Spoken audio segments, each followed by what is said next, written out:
সবাই এসে গেছেন। কালো টেবিলের চারপাশে সাজানো নিচু চেয়ারগুলিতে বসে চুপচাপ হয়ে আছেন তারা। এত চুপচাপ যে তাদের নিঃশ্বাস ফেলার শব্দ ওখানে আসছে না। কিছুক্ষণের মধ্যে একটি অত্যন্ত গুরুত্বপূর্ণ বৈঠক বসবে। কাল রাতের বেলা ভয়ানক জরুরি ছাপমারা লাল রঙের চিঠি গিয়েছে সবার কাছে। সেখানে লেখা, আসন্ন মহাসংকট নিয়ে আলোচনা, আপনার উপস্থিতি প্রয়োজন। মহাকাশ প্রযুক্তিবিদ্যা গবেষণাগার প্রধান এস মাথুরের সই করা চিঠি, সর্বকালের সর্বশ্রেষ্ঠ জ্ঞানীতত্ত্ব বলে পরিচিত মহামান্য ফ্রিহাও হয়তো হাজির থাকবেন এই জরুরি বৈঠকে। চিঠিতে অবশ্য এই কথা উল্লেখ নেই, কখনো থাকেও না। অতীতে অনেকবার বিজ্ঞানী সম্মেলনের মহাপরিচালক হিসেবে তার নাম ছাপা হয়েছে, কিন্তু তিনি আসেননি। বলে পাঠিয়েছেন ভীষণ ঘুম পাচ্ছে, আসতে পারছি না, দুঃখিত। কিন্তু আজ তাকে আসতেই হবে। আজ যে সংকট দেখা দিয়েছে তা তো আর রোজ রোজ দেখা দেয় না, লক্ষ লক্ষ বছরেও এক আধবার হয় কি না কে জানে। এ সময় ফ্রিহার মতো বিজ্ঞানী তার অভ্যাস মতো শুয়ে শুয়ে গান শুনে সময় কাটাবেন, তাও কি হয়? আমার মনে হয় মাথুর এসে পড়তে আর দেরি নেই। যিনি কথা বললেন সবাই ঘুরে তাকালো তার দিকে। স্পষ্টই বোঝা যাচ্ছে নীরবতা ভাঙার জন্যই নিতান্ত অপ্রয়োজনীয় এই কথাগুলি বলা হয়েছে। দু একজন বক্তার দিকে তাকিয়ে ভ্রু কোঁচকালেন। বক্তা একটু কেশে বললেন, কাল কেমন ঝড় হয়েছিল দেখেছেন? জানলার একটা কাচ ভেঙে গেছে আমার।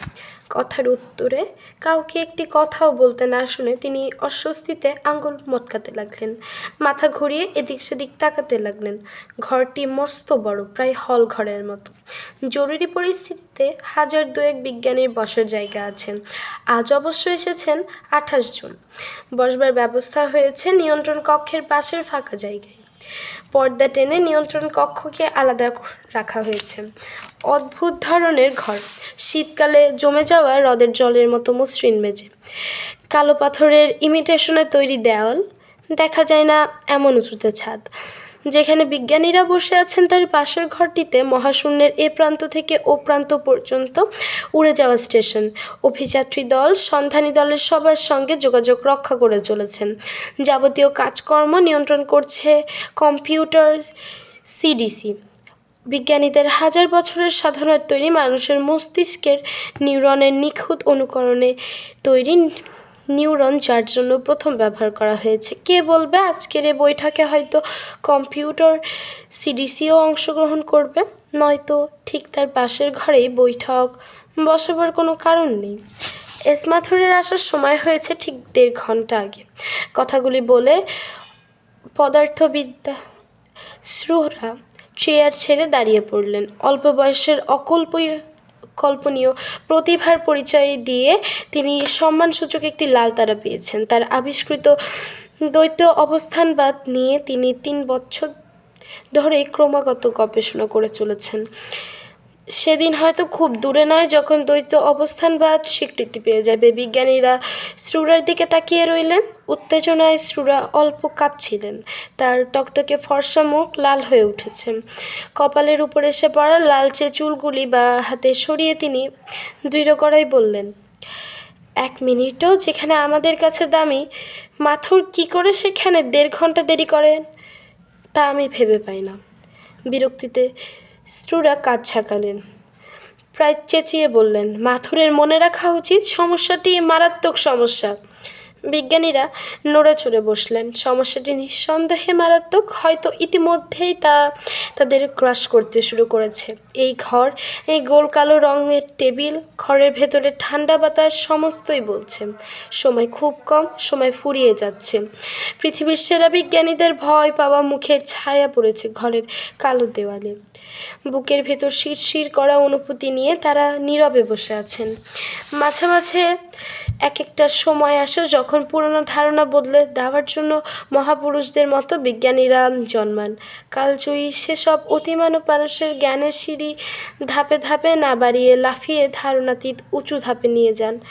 বিধাতার মতো ক্ষমতা ধরে এই সমস্ত মানুষেরা বহু যুগে এক আধজন করে জন্মান। জ্ঞান বিজ্ঞানের স্বর্ণযুগ শুরু হয় তখন। মানুষের আদিমতম কামনা দৃশ্য অদৃশ্য যাবতীয় বিষয় আমরা নিয়মের শৃঙ্খলে বেঁধে ফেলব। অজানা কিছুই থাকবে না, অদেখা কিছুই থাকবে না, কোনো রহস্য থাকবে না। যে সময়ের কথা বলা হচ্ছে সে সময়টা পৃথিবীর বিজ্ঞানীদের ক্ষমতার কাল চলছে। পুরনো ধারণা বদলে গিয়ে নতুন নতুন সূত্র ঝড়ের মতো এসে পড়ছে। যে সমস্ত জটিল রহস্যের হাজার বছরেও সমাধান হয়নি, অতীতের যাবতীয় বিজ্ঞানীরা যা অসহায়ভাবে দূরে সরিয়ে রেখেছে তাদের সমাধানই শুধু হয়নি, যে সমাধানের পথ ধরেই নতুন সূত্রাবলী, নতুন ধারণা কম্পিউটারের মেমোরি সেলে সঞ্চিত হতে শুরু করেছে। জন্ম হয়েছে ফিহার মতো মহা আঙ্কিকের, যিনি তার তুলনাহীন প্রতিভা দিয়ে ত্রিমাত্রিক সময় সমীকরণের সমাধান করেছেন মাত্র ২৬ বছর বয়সে। জন্ম হয়েছে পদার্থবিদ শ্রুরার পদার্থবিদ এস মাথুরের। মানুষের তৈরি কৃত্রিম নিউরন নিয়ে তৈরি হয়েছে মানবিক আবেগসম্পন্ন কম্পিউটার সিডিসি। গ্রহ থেকে গ্রহে, মহাকাশের এ প্রান্ত থেকে ও প্রান্তে ছড়িয়ে পড়েছে মহাকাশ বিজ্ঞানীরা। কে বলে জ্ঞানের শেষ নেই, সীমা নেই, মানুষের শৃঙ্খলে বাধা পড়তেই হবে। জ্ঞানকে বিজ্ঞানীদের পিছু ফেরবার রাস্তা নেই। আরও জানো, আরও বেশি জানো। এমনই যখন অবস্থা, ঠিক তখনই আবিষ্কৃত হলো টাইফা গ্রহ এবং অ্যান্ড্রোমিডা নক্ষত্রপুঞ্জের একপাশে পড়ে থাকা ছোট্ট একটি নীল রঙের গ্রহ, চারপাশের উজ্জ্বল ধোঁয়াটে রঙের ছায়াপথের মাঝামাঝি গ্রহ একটি একটি হঠাৎ আবিষ্কার।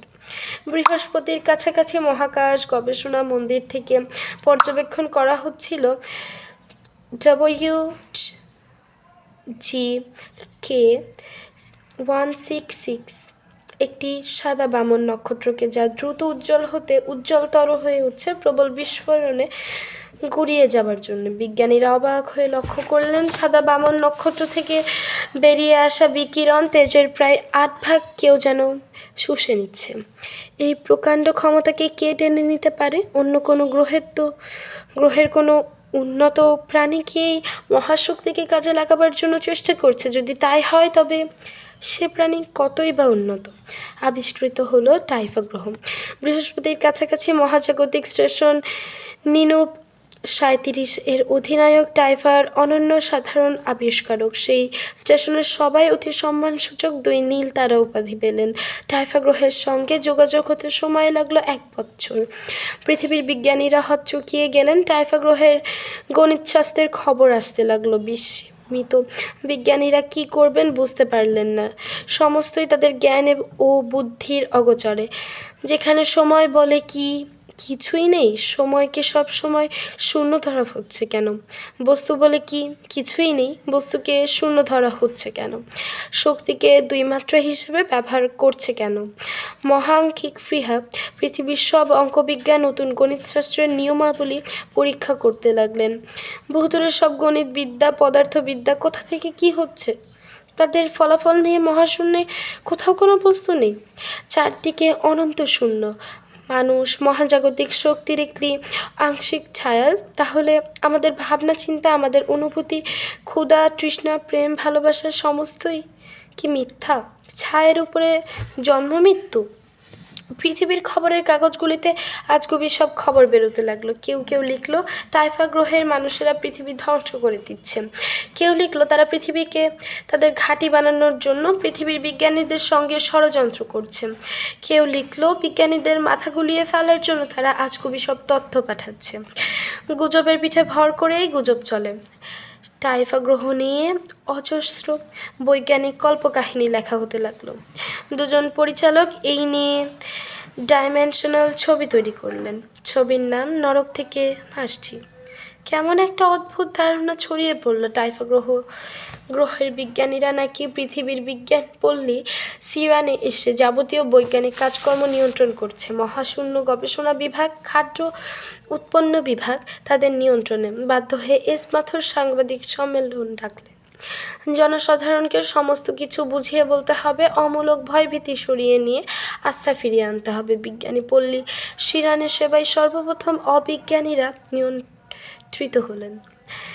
বিজ্ঞান পরিষদের মহাপরিচালক এস মাথুর বলছি। বিজ্ঞান পল্লী শিরানের সর্বপ্রথম নিয়মিত অতিথিরা আমাদের সশ্রদ্ধ অভিবাদন গ্রহণ করুন। শুরুতেই টাইফা গ্রহ সম্বন্ধে আপনাদের যাবতীয় ধারণার পরিসমাপ্তি ঘোষণা করছি। টাইফা গ্রহ নিয়ে আপনাদের যত ইচ্ছে বৈজ্ঞানিক কল্পকাহিনী রচনা করুন, ছবি তৈরি করুন, আমাদের কোনো আপত্তি নেই। নরক থেকে আসছি ছবিটা আমার নিজেরও ভালো লেগেছে। গ্যালারিতে বসা দর্শকরা এস মাথুরের এই কথায় হৈ হৈ করে হাততালি দিতে লাগলেন। তালির শব্দ কিছুটা কমে আসতেই এস মাথুর তার নিচু ও স্পষ্ট কথা বলার বিশেষ ভঙ্গিতে আবার বললে চললেন, আমার বক্তব্য হচ্ছে আপনারা উন্নত ধরনের প্রাণীর সন্ধান আমরা টাইফা গ্রহে পেয়েছি। একজন দর্শক চেঁচিয়ে উঠে বললেন, তারা কি দেখতে মানুষের মতো? তারা দেখতে কেমন তা নিয়ে আমার বা আপনার কারো কোনো প্রয়োজন নেই, তবে তারা নিঃসন্দেহে উন্নত জীব। তারা অমিক্রন রশ্মির সাহায্যে আমাদের সঙ্গে যোগাযোগ করেছে। আমরা অমিক্রন রশ্মির যে সংকেত পাঠাচ্ছি তা তারা বুঝতে পারছে এবং তারা সেই সংকেতের সাহায্যে আমাদের খবর দিচ্ছে। এত অল্প সময় সংকেতের অর্থ উদ্ধার করে সেই সংকেতে খবর পাঠানো নিঃসন্দেহে উন্নত শ্রেণীর জীবের কাজ। হলঘর নিঃশব্দ হয়ে ইসমাথুরের কথা শুনছে। শুধু কয়েক ঘন্টা মুভি ক্যামেরার শাসা শট শট শব্দ ছাড়া আর কোনো শব্দ নেই। ইসমাথুর আবার বলে চললেন, আমি অত্যন্ত দৃঢ়তার সাথে বলতে চাই, টাইফা গ্রহ গণিত ও পদার্থবিজ্ঞার বিভিন্ন সূত্রাবলীর সম্পর্কে যা আমাদের বলতে চায় তা হতে পারে না, তা অসম্ভব। কথা শেষ না হতেই নীলকোট পরা এক সাংবাদিক বাঘের মতো লাফিয়ে চেঁচিয়ে উঠে বললেন, কেন হতে পারে না, কেন অসম্ভব? আমরা বুঝতে পারছি না বলে। এসমাথর বললেন, তাদের নিয়মে সময় বলে কিছুই নেই। একজন অনায়াসে অতীত, বর্তমান ও ভবিষ্যতের মধ্যে চলাফেরা করতে পারে। এই অসম্ভব এবং হাস্যকর। সাংবাদিক চড়া গলায় বললেন, কেন হাস্যকর? 1000 বছর আগেও তো পৃথিবীতে টাইম মেশিন নিয়ে গল্প চালু ছিল। এসমাথর বললেন, গল্প এবং বাস্তব ভিন্ন জিনিস। আপনি একটি গল্পে পড়লেন যে একটি লোক হঠাৎ একটি পাখি হয়ে আকাশে উড়ে গেল।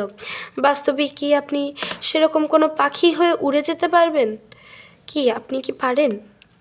কথা শেষ না হতেই দর্শকরা হো হো করে হেসে উঠল এবং বিক্ষিপ্তভাবে হাততালি পড়তে লাগলো। সাংবাদিক লাল হয়ে বসে পড়লেন। আমি পাখি হওয়ার কথা বলছি না, আপনি কথা এড়িয়ে যাওয়ার চেষ্টা করছেন। এসমাথুর হাসি মুখে বললেন, না, আমি এড়িয়ে যাচ্ছি না। টাইম মেশিনের কল্পনা কতটুকু অবাস্তব তা আমি আপনাকে উদাহরণ দিয়ে বুঝিয়ে দিই। ধরুন একটা টাইম মেশিন তৈরি করলাম। মেশিনে চড়ে আমরা চলে গেলাম অতীতে, যখন আপনার জন্মই হয়নি। আপনার বাবার বয়স মাত্র 12। মনে করুন আপনার সেই 12 বছরের বাবাকে আমি খুন করে আবার টাইম মেশিনে চলে বর্তমানে এসে হাজির হলাম। এসে দেখি আপনি শিরানপল্লীতে দাঁড়িয়ে আমার বক্তৃতা শুনছেন, অথচ তা হতেই পারে না, কারণ আমি আপনার বাবাকে যখন তার 12 বছর ছিল তখনই আমি মেরে ফেলেছি। অতএব আপনার তো জন্মই হতে পারে না। সাংবাদিক বললেন, আমি বুঝতে পারছি, আমাকে ক্ষমা করবেন। কিছুক্ষণ আর কোনো কথাবার্তা শোনা গেল না। হঠাৎ উঠে দাঁড়ালেন মহামান্য ফিহা, সর্বকালের সর্বশ্রেষ্ঠ গাণিতত্ত্ব, দুর্লভ নীলতালা সম্মানের অধিকারী, ত্রিমাত্রিক যৌগিক সময় সমীকরণের নির্ভুল সমাধান দিয়ে যিনি সমস্ত বিজ্ঞানীদের স্তম্ভিত করে রেখেছেন। ফিহা মাথা নিচু করে হেঁটে গেলেন মাথুরের কাছে এবং বললেন, আমি কিছু বলবো। সবাই নিঃশ্বাস বন্ধ করে বসে রইল। ফিহা বলে চললেন, কাল আমি সারা রাত ঘুমাতে পারিনি। আমার একটা পোষা বেড়াল ছানা আছে, সাদা রঙের ধপধপে সাদা, বিলিয়ার্ড বলের মতো। ওর কি একটা অসুখ করেছে, সারা রাত বিরক্ত করেছে আমাকে। যাই হোক, শেষ পর্যন্ত ভোর রাতে ঘুমোতে গেছি। হঠাৎ মনে হলো টাইফা গ্রহের বিজ্ঞান নিশ্চয়ই নির্ভুল। আচমকা মনে হলো সময় সংক্রান্ত আমাদের যেসব সূত্র আছে, যেখানে সময়কে শূন্য রাখলেও উত্তর নির্ভুল হয়, শুধু বস্তুকে ভিন্ন খাতায় নিয়ে যেতে হয়। আমি দেখাচ্ছি। ফিহা ব্ল্যাকবোর্ডের কাছে চলে গেলেন এবং একটির পর একটি সূত্র লিখে অত্যন্ত দ্রুত গতিতে অঙ্ক কষে চললেন। পরবর্তী 15 মিনিট শুধু চকের খসখস শব্দ ছাড়া আর কোনো শব্দই নেই। ফিহা একসময় বোর্ড ছেড়ে ডায়াসে উঠে এসে বললেন, সবাই বুঝতে পেরেছেন আশা করি। দর্শকদের কেউই বুঝতে পারেননি কিছুই, শুধু অঙ্ক কষার ধারণ দেখে স্তম্ভিত হয়ে গেছেন। সবাই মাথা নাড়লেন, যেন খুব বুঝতে পেরেছেন। ফিহা বললেন, এখন মুশকিল কি হয়েছে জানেন? তারা এত উপরের স্তরে পৌঁছে গেছে যে তাদের কোনো কিছুই এখন আমাদের ধারণায় আনা সম্ভব নয়। তাদের গণিত বলুন, তাদের বিদ্যা, রসায়ন, জীববিদ্যা কিছুই নয়। এবার বিজ্ঞানীদের ভেতর একজন দাঁড়িয়ে বললেন, কেন সম্ভব নয়? ফিহা বিরক্ত হয়ে বললেন, বোকার মতো কথা বলবেন না। মানুষ যেমন উন্নত, পিপিলিকাও তার স্কেলে, অর্থাৎ তার প্রাণী জগতে উন্নত। এখন মানুষ কি পারবে পিপিলিকাকে কিছু শেখাতে? গণিত শেখাতে পারবে? পদার্থবিদ্যা শেখাতে পারবে? পিপিলিকার আগ্রহ যতই থাকুক না কেন। সভাকক্ষে তুমুল হাততালি পড়তে লাগলো। এস মাথুর হঠাৎ উত্তেজিত হয়ে বললেন, আপনারা হইচই করবেন না। এই মাত্র নিয়ন্ত্রণ কক্ষ থেকে একটা মারাত্মক খবর এসেছে। আজকের অধিবেশন এই মুহূর্তেই শেষ। এস মাথুর উত্তেজনায় কাঁপছিলেন। যিনি তাকে এসে কানে কানে খবরটি দিয়েছেন তিনিও ঘন ঘন জিভ বের করে ঠোঁট ভেজাচ্ছেন। মারাত্মক খবরটি কি আমরা জানতে চাই। দর্শকরা চেঁচাতে লাগলেন। বসে থাকা বিজ্ঞানীরা উৎসুক হয়ে তাকিয়ে রইলেন মাথুরের দিকে। মাথুর ভীত গলায় বললেন, কিছুক্ষণ আগে নিয়ন্ত্রণ কক্ষ থেকে আমাদের জানানো হয়েছে হঠাৎ করে ভোজবাজির মতো টাইফা গ্রহটি হারিয়ে গেছে। কোনো বিস্ফোরণ নয়, কোনো সংঘর্ষ নয়, হঠাৎ করে বাতাসে মিলিয়ে যাওয়া। যেখানে গ্রহটি ছিল সেখানে এখন শূন্যতা ছাড়া আর কিছুই নেই। আপনারা 10 মিনিটের ভেতর হল ঘর খালি করে চলে যান। এক্ষুনি বিজ্ঞানীদের বিশেষ জরুরি বৈঠক বসবে। সভাপতিত্ব করবেন মহামান্য ফিহা। ফিহা বিরক্ত হয়ে বললেন, আমার এক্ষুনি বাড়ি যাওয়া প্রয়োজন। বেড়াল ছানা রাত থেকে কিছু খায়নি, তাকে গ্লুকোজ ইন্টারভেনাস দিতে হবে। মাথুর বললেন, আপনি চলে গেলে কি করে হবে? ফিহা বললেন, আমি থাকলেই বুঝি গ্রহটা আবার ফিরে আসবে? যেদিন সন্ধ্যাতেই আভ্যন্তরীণ বেতার, মহাবিশ্ব বেতার থেকে জরুরি নির্দেশনাবলী প্রচারিত হলো। আমি বিজ্ঞান পরিষদের মহাপরিচালক এস মাথুর বলছি। এই মুহূর্ত থেকে পৃথিবীর উপনিবেশ, মঙ্গল ও চন্দ্র এবং পৃথিবীর যাবতীয় মহাজাগতিক স্টেশনে চরম সংকট ঘোষণা করা হলো। টাইফা গ্রহ যে কোনো রকম কারণ ছাড়াই মহাশূন্যে মিশে গেছে, তেমনি অত্যন্ত দ্রুততার সঙ্গে অন্যান্য গ্রহ নক্ষত্র মিশে যাচ্ছে। আমাদের কম্পিউটার সিডিসি কত পরিধি, কোনো পথ এবং কত গতিতে এই অদ্ভুত ব্যাপার হচ্ছে তা বের করতে সক্ষম হয়েছে। দেখা গিয়েছে যে এই গতিপথ চক্রাকার, যা টাইফা গ্রহ থেকে শুরু হয়ে আবার সেখানেই শেষ হয়েছে। দুর্ভাগ্যক্রমে পৃথিবী, চন্দ্র, বৃহস্পতি ও শনি এই আওতায় পড়েছে। হিসেব করে দেখা গেছে পৃথিবী আর 1 বছর 3 মাস 15 দিন পর এই দুর্ভাগ্যের সম্মুখীন হবে। বিজ্ঞানীরা কী করবেন তা স্থির করে চেষ্টা করছেন। আপনাদের প্রতি নির্দেশ, 1, আতঙ্কগ্রস্ত হবেন না। আতঙ্কগ্রস্ত হলে কি এই বিপদ থেকে আমাদের রক্ষা পাওয়া যাবে?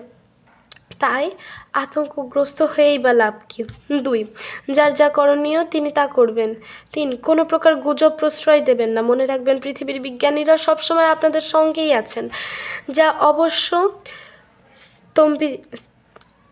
অবশ্যম্ভাবী তাকে হাসি মুখে বরণ করতে হবে। নিশ্চয়ই, তবুও বলছি, বিজ্ঞানীদের উপর আস্থা হারাবেন না। কালো টেবিলের চারপাশে নিচু চেয়ারগুলিতে বিজ্ঞানীরা বসে আছেন। পদার্থবিদ শ্রুরা বললেন, আমরা কি অনন্তকাল এখানে বসে থাকবো? এস মাথুর যদি 5 মিনিটের ভেতর না আসেন তবে আমি চলে যাব।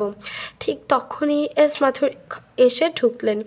1 রাতের ভেতর তার চেহারা বদলে গিয়ে কেমন হয়ে পড়েছে। চোখের দৃষ্টি উদ্ভ্রান্ত, গালের চামড়া ঝুলে পড়েছে। কোনো রকমে বললেন, আমি দুঃখিত, আমার অনেক দেরি হয়ে গেছে। আমি এতক্ষণ চেষ্টা করছিলাম ফিহাকে আনতে, তিনি কিছুতেই আসতে রাজি হলেন না। ফ্রেইরি অঞ্চলে চলে গেছেন হাওয়া বদল করতে। এত বড় বিপদ, অথচ? শ্রুরা মুখ বিকৃত করে বললেন, ওর প্রাণদণ্ড হওয়া উচিত। যত বড় প্রতিভাই হোক, প্রাণদণ্ডই তার যোগ্য পুরস্কার। মাথুর একটা নিঃশ্বাস ফেললেন। হাতলে হাত রাখবার আগেই গাড়ি ছেড়ে দিল। এত অল্প সময়ে কী করে যে গতি এমন বেড়ে যায় ভাবতে ভাবতে লি বাতাসের ধাক্কা সামলাতে লাগলো। হাতল খুব শক্ত করে ধরা আছে, তবুও দাঁড়িয়ে থাকা যাচ্ছে না। বা হাতে মস্ত একটা ব্যাগ থাকায় সে হাতটা অকেজো, দেরি করবার সময় নেই। ট্যুরিস্ট ট্রেনগুলি সম্ভবত গতিতে চলে, কে জানে, হয়তো এরই মধ্যে ঘন্টায় 200 মাইল গিয়ে দিয়ে গিয়েছে। মনে হয় হাতের কালো ব্যাগটা ছুটে বেরিয়ে আসবে। এই মেয়ে ব্যাগ ফেলে দু হাতে হাতল ধরো। বুড়ো মতো একজন ভদ্রলোক উদ্বিগ্ন চোখে তাকিয়ে আছে। ঠিক কখন যে তিনি দরজার পাশে এসে দাঁড়িয়েছে লি লক্ষ্যই করেনি। সে চেঁচিয়ে বলল, ব্যাগ ফেলা যাবে না।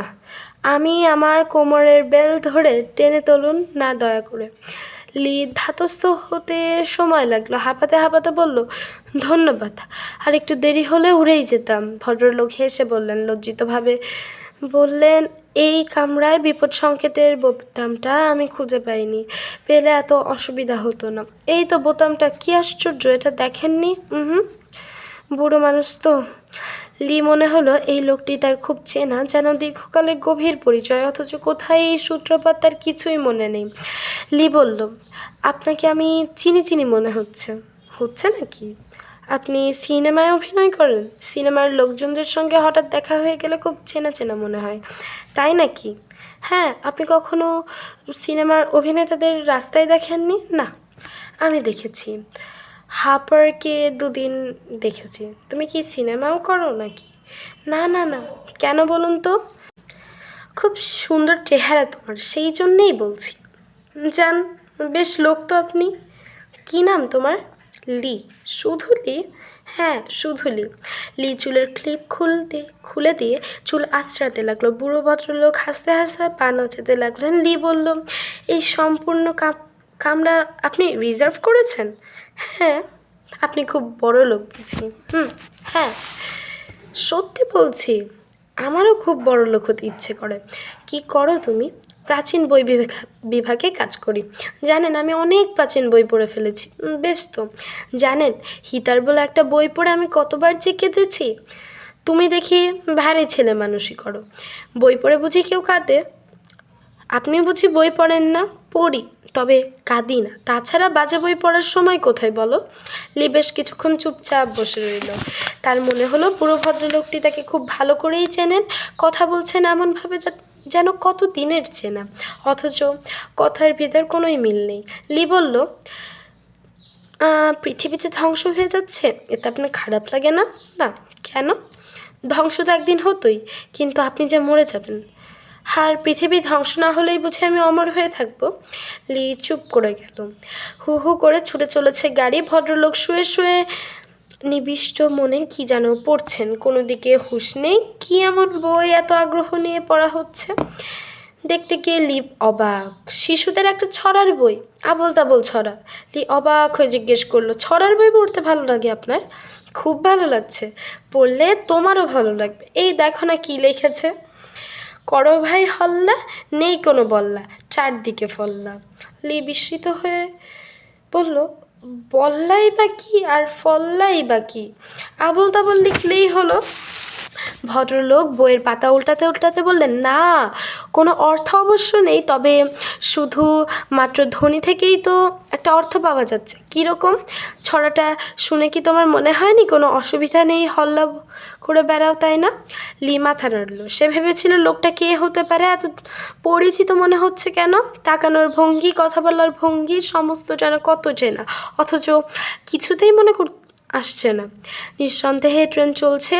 সন্ধ্যা হয়ে আসায় হলুদ বিষণ্ণ আলো এসে পড়েছে ভেতরে। এ সময়টাতে সব কিছুই অপরিচিত মনে হয়। জানালা দিয়ে তাকাতে দ্রুত সরে সরে যাওয়া গাছগুলিকে দেখেও অচেনা লাগে। সঙ্গী ভদ্রলোক কুণ্ডলি পাকিয়ে ঘুমোচ্ছেন। লি কিছু করার না পেয়ে ধূসর রঙের টেলিভিশন সেটটি চালু করে দিল। সেই সঙ্গে একঘেয়েমি পুরনো অনুষ্ঠান, ঘন ঘন জরুরি নির্দেশনা বলি, গুজব ছড়াবেন না, বিজ্ঞানীরা আপনাদের সঙ্গেই আছেন, মহাসংকট আসন্ন, যেখানে ধৈর্য হারানো মানেই পরাজয়। এই জাতীয় খবর শুনলে মন খারাপ হয়ে যায় লির। ভুতুরে টাইফা গ্রহ সব কিছু কেমন পাল্টে দিল। লির কতই না বয়স, কিছুই দেখা হয়নি এই বয়সে। মঙ্গল গ্রহে নয়, বুধে নয়, এমনকি চাঁদ পর্যন্ত যায়নি। এমনভাবেই সব শেষ হয়ে যাবে। লির চোখ চলচল করতে লাগলো। ছলছলে এই চোখ একবার যদি দেখা না যেত মাথুর কিংবা ফিহার সঙ্গে, নিদেন পক্ষে শিরানপল্লীর যে কোনো একটা বিজ্ঞানীর সঙ্গে, কিন্তু তা তো সম্ভব নয়। বিজ্ঞানীরা কারোর সঙ্গেই দেখা করবেন না, তারা অসম্ভব ব্যস্ত। চেষ্টা তো লি কম করেনি। কি হয়েছে লি? লি চমকে উঠল, বলল, কই কিছু হয়নি তো, কাঁদছিলে কেন? কই কাঁদছি না তো। পৃথিবীর জন্য কষ্ট হয়? পৃথিবীর জন্য না, আমার নিজের জন্যই কষ্ট হয়। আচ্ছা, আমি তোমার মন ভালো করে দিচ্ছি, একটা হাসির গল্প করছি, তাহলে শোনো। ভদ্রলোক বলল, বলুন। ভদ্রলোক বলে চললেন, জীববিদ্যার এক অধ্যাপক প্রত্যেক দিন দুপুরে বড়সড় একটা মটন চপ খেয়ে ক্লাস নিতে যান। একদিন তিনি ক্লাসে এসে বললেন, আজ তোমাদের ব্যাঙের হৃৎপিণ্ড পড়াবো। এই দেখো একটি ব্যাঙ। ছেলেমেয়েরা সবাই বলে উঠল, ব্যাঙ কোথায় স্যার? এটি তো একটি চপ। অধ্যাপক বিব্রত হয়ে বললেন, সে কি? আমি তাহলে লাঞ্চ কি দিয়ে সেরেছি? লি ম্লান হয়েছে চুপ হয়ে রইল। ভদ্রলোক বললেন, তুমি হাসলে না যে? ভালো লাগেনি? লেগেছে, কিন্তু টেলিভিশন দেখলেই আমার মন খারাপ হয়ে যায়। ইচ্ছা হয় একবার মাথুর কিংবা ফিহার সাথে দেখা করি। তাদের সঙ্গে দেখা করে তুমি কি করবে? তাদের কাছে একটি অদ্ভুত জিনিস আছে, একটি খুব প্রাচীন বই, 5000 বছর আগের লেখা, মাইক্রোফিল্ম করা। বই ঘাঁটতে ঘাঁটতে হঠাৎ পেয়েছি। কি আছে সেখানে? না পড়লে বুঝতে পারবেন না। সেখানে ফিহার নাম আছে, শিরানপল্লীর কথা আছে, এমনকি পৃথিবী যে ধ্বংস হয়ে যাচ্ছে সে কথাও আছে। বুড়ো লোক চেঁচিয়ে বললেন, আরে থামো থামো, 5000 বছর আগের বই, অথচ ফিহার নাম আছে। লি উত্তেজিত হয়ে বলল, সমস্ত না শুনলে আপনি এর গুরুত্ব বুঝতেই পারবেন না। আমি এর গুরুত্ব বুঝতে চাইছি না। আমি উদ্ভট কোনো কিছুই বিশ্বাস করি না। লি রেগে গিয়ে বলল, আপনি উদ্ভট কোনো কিছুতে বিশ্বাস করেন না, কারণ আপনি নিজেই একটা উদ্ভট জিনিস। ভদ্রলোক হা হা করে হেসে ফেললেন। লি বলল, আমি যদি মাথুর কিংবা ফিহা কিংবা শিরানপল্লী কারোর সঙ্গে দেখা করতে পারতাম, তবে দেখতেন কেমন হইচই পড়ে যেত। ভদ্রলোক বললেন, তুমি কোথায় নামবে? স্টেশন 507-এ। তৈরি হও, সামনেই 5007। বেশ আনন্দে কাটলো তোমার সাথে দেখা হয়ে। তবে তুমি ভীষণ কল্পনা বিশ্বাসী, তোমাকে দিয়ে কিচ্ছু হবে না। কল্পনা বিশ্বাসীরাই তো অল্পতে রাখে না, জানেন আপনি? ঝাঁকুনি দিয়ে থেমে গেল ট্রেন। ব্যস্ত হয়ে ভদ্রলোক একটা ওভারকোটের পকেটে থেকে নীল রঙের ত্রিভুজ আকৃতির একটা কার্ড বের করে লিকে বললেন, তুমি ভীষণ রেগে গেছো মেয়ে, নাও তোমাকে খুশি করে দিচ্ছি। এটি নিয়ে শিরানপল্লীর যেখানে ইচ্ছে সেখানেই যেতে পারবে, যার ইচ্ছে তার সঙ্গেই কথা বলতে পারবে। খুশি হলে তো? রাগ নেই তো আর? লি দেখলো নীল কার্ডে জল করছেন 3টি লাল তারা, নিচে ছোট্ট একটি নাম, ফিহা। স্বপ্ন দেখছে না তো সে? ইনি মহামান্য ফিহা, এই জন্যেই এত পরিচিত মনে হচ্ছিল। লির চোখ আবেগে ঝাপসা হয়ে গেল। ফিহা বললেন, নেমে যাও মেয়ে, নেমে যাও, গাড়ি ছেড়ে দিচ্ছে। কে? আমি শ্রুরা, ভেতরে আসতে পারি? এসো। ঘরে হালকা নীল রঙের বাতি জ্বলছিল। মাথুর টেবিলে ঝুঁকে কি যেন পড়লেন এবং শ্রুহার দিকে চোখ তুলে তাকালেন। এত রাতে আপনার ঘরে আসার নিয়ম নেই, কিন্তু শ্রুরা চেয়ার টেনে বলল, আমার স্বভাব সুলভ উদ্ভব। চোখ জ্বলতে লাগলো। মাথুর বললেন, এখন কোনো নিয়ম টিয়ম নেই শ্রুরা, তুমি কি বলতে চাও তা বলো। হ্যাঁ, কিন্তু আমি এখন কিছু শুনতে চাই না। 4 রাত ধরে আমার ঘুম নেই, আমি ঘুমাতে চাই। এই দেখো, আমি একটা প্রেমের গল্প পড়ছি, মন হালকা হয়ে সুনিদ্রা হতে পারে এই আশায়। শ্রুরা কাজ ছাকিয়ে হাসলো। আমিও ঘুমাতে পারি না, তার জন্যে আমি রাত জেগে জেগে প্রেমের গল্প পড়ি না। অবসর সময়টাও আমি ভাবতে চেষ্টা করি। সিডিসির রিপোর্ট তো দেখেছো? হ্যাঁ দেখেছি। ধ্বংসরোধ করার কোনো পথ নেই। যখন নেই তখন রাতে একটু শান্তিতে ঘুমোতে চেষ্টা করি। কি উচিত নয়? চিন্তা এবং পরিকল্পনার জন্য তো সমস্ত দিনই পড়ে রয়েছে। থাকুক পড়ে, আমি একটা সমাধান বের করছি। মাথার পায়ে লাফিয়ে বললেন, তুমি বলতে চাও পৃথিবী রক্ষা পাবে? না। তবে? শ্রুরা কথা না বলে তীক্ষ্ণ দৃষ্টিতে তাকিয়ে রইল পাথরের দিকে। ঠান্ডা গলায় বলল, আপনার এ সময় উত্তেজনা মানায় না, আপনি অবসর গ্রহণ করুন। তুমি কি বলতে চাও বলো? আমি একটি সমাধান বের করেছি। পৃথিবী রক্ষা পাবার কোনো পথ নেই, কিন্তু মানুষ বেঁচে যাবে। লক্ষ লক্ষ বছর পর আবার সভ্যতার জন্ম হবে, ফিহার মতো, মাথুরের মতো, শ্রুরার মতো মহাবিজ্ঞানীরা জন্মাবে। আমি স্পষ্ট দেখতে পাচ্ছি। শ্রুরা, তুমি নিজেও উত্তেজিত, দুঃখিত। আপনি কি পরিকল্পনাটি শুনবেন? এখন নয়, দিনে বলো। আপনাকে এখনই শুনতে হবে, সময় নেই হাতে। শ্রুরা ঘরের উজ্জ্বল বাতি জ্বালিয়ে দিল।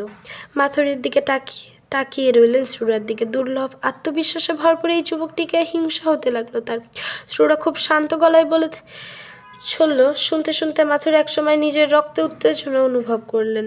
বছর 30 আগে মিটোস নামে একটা মহাশূন্যযান তৈরি করা হয়েছিল। আদর করে তাকে ডাকা হতো দ্বিতীয় চন্দ্র বলে। আকাশে চন্দ্রের মতো এত বিরাট না হলেও সেটিকে ছোটোখাটো চন্দ্র অনায়াসে বলা যেত। মহাজাগতিক রশ্মি থেকে সংগৃহীত শক্তি একটি কল্পনা পেকে চলবার মতো ব্যবস্থা করা হয়েছিল। 2টি পূর্ণাঙ্গ ল্যাবরেটরি ছিল এরই মধ্যে। একটি ছিল মহাকাশের বিভিন্ন নক্ষত্রপুঞ্জের প্রাণের বিকাশ সম্পর্কে গবেষণা করার জন্য, এবং মহাবিজ্ঞানী স্যার তত্ত্বাবধানে এই অসাধারণ যন্ত্রযান তৈরি হয়েছিল। নামকরণ হয়েছিল তার নাম অনুসারে। এটি তৈরি হয়েছিল তারই একটি তত্ত্বের পরীক্ষার উপর ভিত্তি করে। মিটোস দেখলেন নক্ষত্রপুঞ্জ NGC 1303 আলোকের চেয়ে দ্রুত গতিতে ছড়ে যাচ্ছে। আলোর কাছাকাছি গতিতে সম্পূর্ণ নক্ষত্রপুঞ্জের সন্ধান পাওয়া গেছে অনেক আগে। এই প্রথম তিনি বিজ্ঞানের সূত্রে সম্ভব নয় এমন কিছু একটি ব্যাপার পরখ করলেন। তিনি অসাধারণ মেধার অধিকারী ছিলেন এবং খুব অল্প সময়ের ব্যাখ্যা করলেন।